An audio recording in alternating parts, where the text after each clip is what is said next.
साथियों नमस्कार। आज हम एक महान संत के विषय में जानेंगे। अछूत समाज में उत्पन्न संत नंदनार के विषय में जानेंगे। बाबा साहब डॉक्टर B.R. अम्बेडकर द्वारा सन 1948 ईस्वी में लिखित प्रसिद्ध पुस्तक द अनटचेबल्स को समर्पित करते हुए उन्होंने इस प्रकार लिखा कि यह पुस्तक नंदनार, रविदास, चोखा मेला, तीन सुविख्यात संतों को समर्पित जो अछूतों में पैदा हुए और जिन्होंने अपनी पवित्रता और धर्मनिष्ठा से सबका सम्मान प्राप्त किया। संत रविदास और चोखा मेला की भक्ति और मानवता की भावना को तो आज लोग जानते हैं, लेकिन संत नंदनार के संबंध में लोगों को बहुत कम जानकारी है। संत नंदनार की चर्चा तमिल के पेरी पुराणम में है, जिसमें तमिल के 63 नयनमार संतों के जीवन और उनके कार्यों के संबंध में बताया गया है। इसमें संत नंदनार भी सम्मिलित हैं। इस तमिल गौरव ग्रंथ की रचना 12वीं शताब्दी के सेक्किसार ने की थी। नंदनार का जन्म 5वीं या 6वीं शताब्दी में किसी समय मद्रास के तंजावुर जिले की कोल्लिडम नदी के निकट मेरकाट आदनूर गांव में एक अछूत परिवार में हुआ था, जो चमड़े का काम करते थे। संत नंदनार के पिता ने इनका नाम नंदन रखा, किंतु आगे चलकर अपनी उच्च कोटि की भक्ति के कारण यह नंदनार कहलाए। नंदनार के पिता गांव के बाहर मजदूरों की एक गंदी बस्ती चेरी में रहते थे। यहीं पर नंदनार का अधिकांश जीवन बीता। यह बहुत कड़ी मेहनत करते थे। यहाँ के सभी लोग बंधुआ मजदूर थे। यहाँ पर काम करते समय नंदनार के मन में अन्य लोगों की देखा देखी चिदम्बरम की भक्ति करने की सूझी। एक अछूत के घर में पैदा होने के कारण नंदनार का मंदिरों में प्रवेश वर्जित था।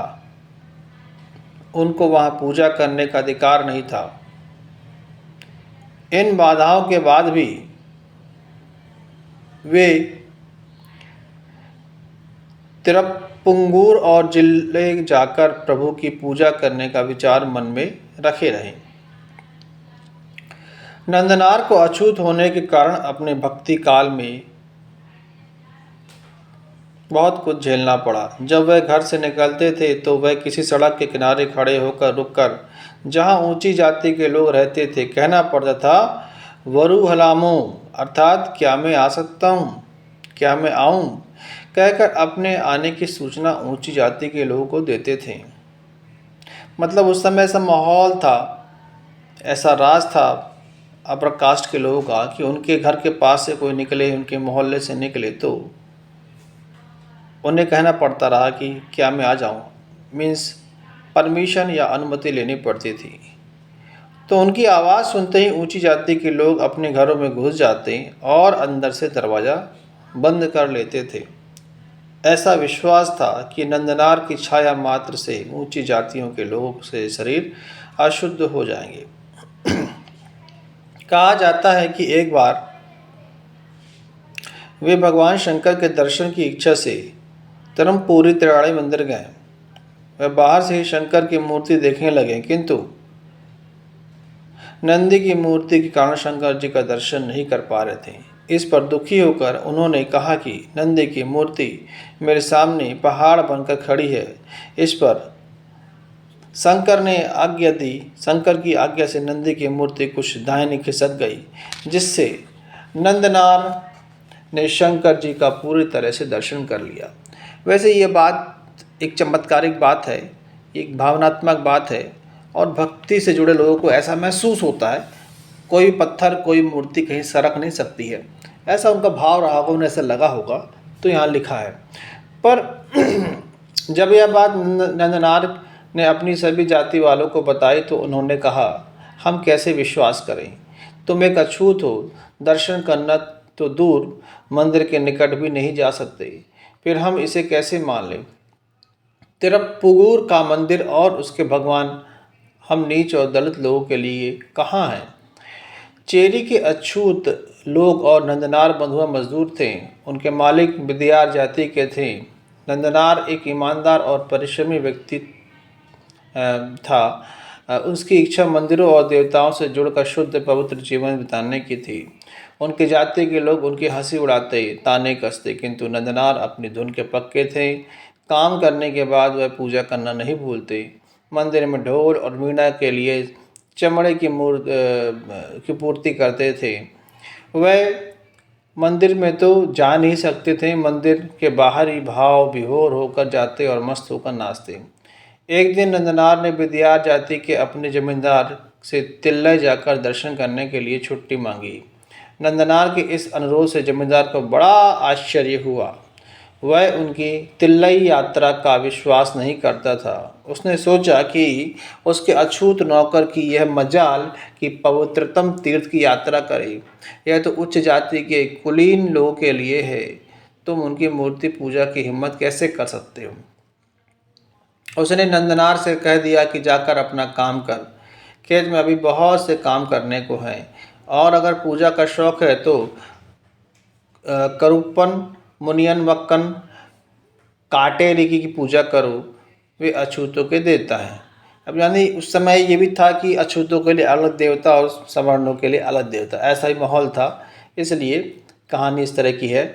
और आगे उन्होंने कहा कि भगवान नटराज तो ऊंची जाति के लोगों के लिए हैं, अर्थात भगवान शंकर ऊंची जाति के लोगों के लिए हैं। तुमने उनकी पूजा करने की हिम्मत कैसे की?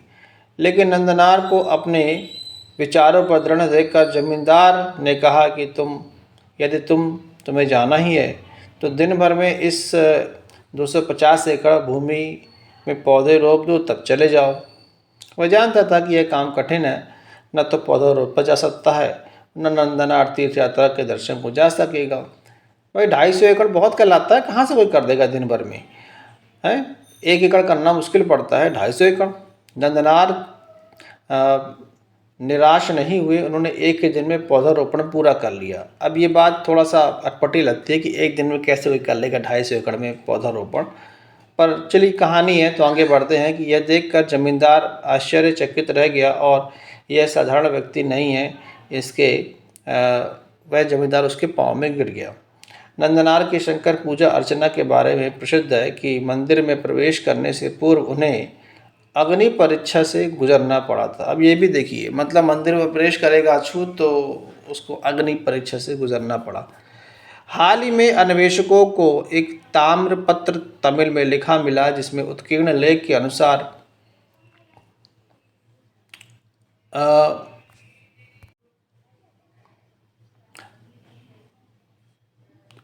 नंदनार की पालकी उठाने से लोगों ने इनकार कर दिया था। लेकिन ओम कुंड में अग्नि स्नान के बाद नंदनार को मंदिर में ले जाने को तैयार हो गए। उसमें यह भी लिखा गया कि पहले तो ओम कुंड नहीं जला, फिर उस कुंड में चंदन की लकड़ी, रुई ऐसी वस्तुएं भर दी गई जिसमें कुंड जल उठा, जिसमें नंदनार ने प्रवेश किया। कुछ लोगों का विश्वास है कि नंदनार को तल्लई मंदिर में नहीं जाने दिया गया। मंदिर में जाने के पहले उनको वैदिक अग्नि में जला डाला गया। यह भी कहा जाता है कि अग्नि स्नान सभी अशुद्ध लोगों को शुद्ध करने की प्रथा के सदस्य था। चाहे कुछ भी हो, लेकिन एक बात तो साफ है कि लगभग 15 शताब्दी पूर्व इस धरती पर रहने वाला एक अछूत व्यक्ति पवित्रता, पुण्य और प्रेम का प्रतीक था। ये देखिए, ये बहुत सारी कहानियाँ जुड़ी हैं कि संतों को जलाकर मारा गया, बाद में कह दिया गया कि उनको भगवान उठा कर ले गए। चाहे वो तुकाराम हो, चाहे अभी हम जो बात कर रहे हैं नंदनार जी की, कि मतलब मंदिर प्रवेश मिलेगा आपको तो पहले आपको अग्नि में प्रवेश, शुद्ध होना पड़ेगा। अग्नि से शुद्ध हो जाओगे, अरे अग्नि में तो सारे जल के राख हो जाएंगे, शुद्ध कौन होगा? शुद्ध होने के लिए, शरीर की शुद्धि के लिए स्नान जरूरी है, मन की शुद्धि के लिए प्रेम जरूरी है। और जिन जिन लोगों ने इनकी शुद्धिकरण की प्रक्रिया में भाग लिया, जो भी मंदिर के लोग थे या जो ऊंची जाति के लोग थे, उनके तो मन ही पहले अशुद्ध थे। वो अशुद्ध लोग मंदिर में जा सकते हैं जिनका मन अपवित्रता से भरा हुआ है, जिनका मन नफरत और द्वेष से भरा हुआ है, और नंदनार नहीं जा सकते थे। तो मुझे तो लगता है कि कहानी तो इस प्रकार की भी है कि उनको जला डाला गया। अब कुछ लोग का मानना है कि उनको अग्नि स्नान के बाद शुद्ध होकर आगे बढ़ाया गया। पर अग्नि में स्नान कोई करेगा तो क्या होगा, जलेगा ना। कहानियाँ बाद में कुछ ही बन जाएँ। अपने आप को, अपने समाज को, अपनी परंपराओं को बचाने के लिए और बदनामी से बचाने के लिए फिर कुछ भी कहानी गढ़ दी आती है। किसी से भगवान आए और उठाकर ले गए। खैर आगे बढ़ते हैं। इसके बाद ये कह सकते हैं कि नंदनार ने सम्मान और प्रशंसा तो प्राप्त की, इस तरह सिद्ध कर दिया कि छुआछूत और जातिगत भेदभाव मनुष्य के बनाए हुए हैं। भगवान की दृष्टि में उसका कोई महत्व तो नहीं। अब देखिए, भगवान की कल्पना, भगवान की धारणा तो सभी में है। कोई भी धर्म होगा, कोई भी परंपरा हो, मानते हैं कि जो सारी व्यवस्थाएं हैं वो भगवान ने बनाई हैं, पर भगवान ऊंच नीच तो बनाएगा नहीं। पर देखिए, ये जो सृष्टि है, ये जो प्रकृति है, आज विज्ञान ने सिद्ध कर दिया है कि ये स्वयं ही बनी हुई है और ये स्वयं से चलती है, ये स्वचालित व्यवस्था है। तो हम इसे कह सकते हैं कि जो प्रकृति है, प्रकृति किसी को ना ऊंचा मानती है, ना किसी को नीचा मानती है, ना किसी को छूत मानती है, ना किसी को अछूत मानती है। तो आगे बढ़ते हैं इसमें कि नंदनार के साथ जो भी भेदभाव, जो भी ऊंच नीच उनके साथ हुई, ये जो वास्तविक धार्मिक प्राणी हैं उनके लिए तो ये तर्क संगत नहीं हो सकती है। संत नंदनार की स्मृति को बनाए रखने के लिए 1910 ईस्वी में स्वामी सहजानंद ने चिदम्बरम में एक विद्यालय खोला और एक मठ स्थापित किया। स्वामी सहजानंद स्वयं भी एक अछूत जाति के थे। वह बड़े समर्पित, सेवाभावी, धर्मनिष्ठ सामाजिक कार्यकर्ता थे। नंदनार के उपदेशों को प्रचारित करने में उनकी बड़ी लगन थी, जिसके लिए उन्होंने नंदनार संबंधित उक्त संस्था की नींव डाली। सहजानंद ने वहां एक मंदिर की स्थापना की, जिसकी नींव गांधी जी ने डाली थी। स्वामी सहजानंद के कार्यों में राजा जी कामराज, शिवराज, शिवशरणमुख पिल्लई तथा अन्य नेताओं का सहयोग मिला। तमिलनाडु सरकार ने नंदनार मठ के निकट उनके नाम पर एक स्कूल और छात्रावास खोल दिया, जिसमें 300 लड़के लड़कियां शिक्षा प्राप्त कर रही हैं। तिरुनालैपुर के रूप में नंदनार की पूजा आज भी दक्षिण भारत के प्रमुख शिव मंदिरों में अन्य म्यांमारों की प्रतिमाओं के साथ की जाती है। चलिए, अच्छी बात है कि आज उनकी पूजा भी प्रारंभ हो गई है। मंदिरों में उनकी मूर्तियां भी स्थापित हैं।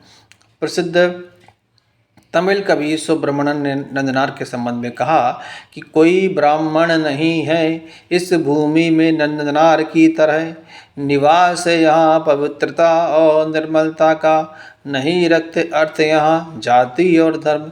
एक प्रसिद्ध कवि हुए हैं सुब्रमण्यम जी, उन्होंने नंदनार के विषय में कहा है। तो देखिए, इस संबंध की बात है। कोई भक्त हो जाता है, कोई प्रेमी हो जाता है, कोई ईश्वर की भक्ति करता है, तो वो तो शुद्ध ही है। मतलब उसके तो पवित्रता के भाव भरे हुए हैं।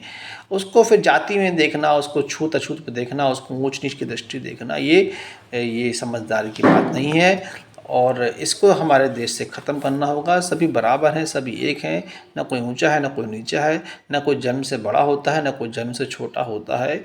ये जो पाँव पड़ने की प्रथा भी है, इसे भी हमें रोकना होगा, क्योंकि यही प्रथा ऊंचा नीचा बनाती है कि जो नीचा है वो ऊंचे के पाँव पड़ेगा। तो ये व्यवस्थाएं हमें बंद करना होगा, हमें रोकना होगा। और नंदनार जैसे महान संत और महान जो लोग हैं, उनके संदर्भ में मैं कथाएं लाता रहूँगा। आज की कथा को यहीं विराम देते हैं। धन्यवाद।